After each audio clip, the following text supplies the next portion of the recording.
when we were going over that bridge, running for our lives, these guys were heading into to harm's way, and they never made it out. I'll never forget that image. Yeah. I'm going over the bridge, the fire trucks are going in.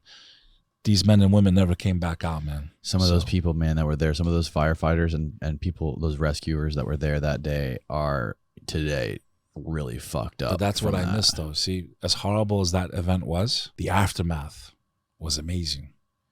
We were never more united as a country. New Yorkers were like brother and sister, like together. Like we had a trauma happen to us, and we like pulled through, and we were closer than ever. Yes. Proud to be from New York, the Yankee. Everyone was a Yankees fan or a Brooklyn fan. And then when I compare it to what's happened 3 years ago with all the chaos, the sickness that shut us down, and all the political stuff that happened, and then basically New Yorkers turning their back on the police, you know, and to see how divided we are and how many New Yorkers left, man. They're saying 500,000. Brother, if I had to estimate, 1 to 2 million left New York City. Really? I don't care what they say in the news. I know my city. Don't show me a couple images of Times Square busy, because you drive through. I'm getting back and forth all over New York in 15, 20 minutes. That was never the case, bro. I don't care if, Times Square gets a little busy and people are like, oh, New York's back. No, it's not back. Those corporate buildings are still empty. Some people have gone back. I have family that works on 57th Street.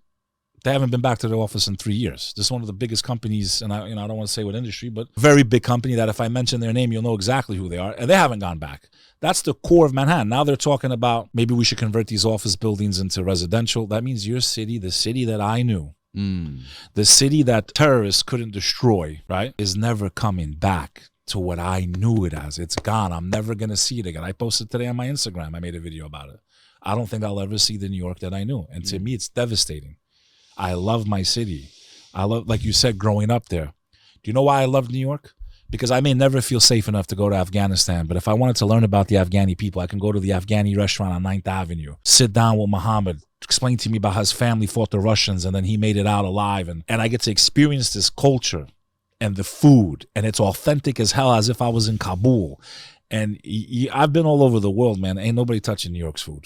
It's like, you want authentic? You're everything.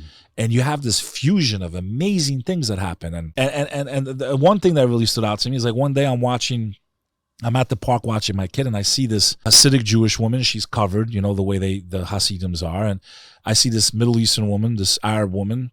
She's covered, you know, the way Muslims cover. And they're standing right next to each other. Their kids are playing at the park. And I'm like, on the other side of the world, they might be killing each other. But here, you know, I never thought I'd have a Serbian friend.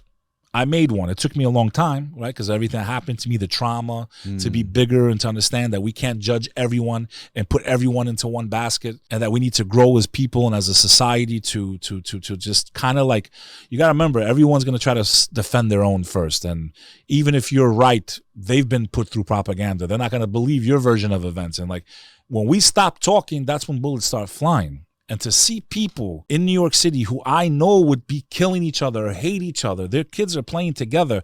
Where the hell else can you do that but here, man?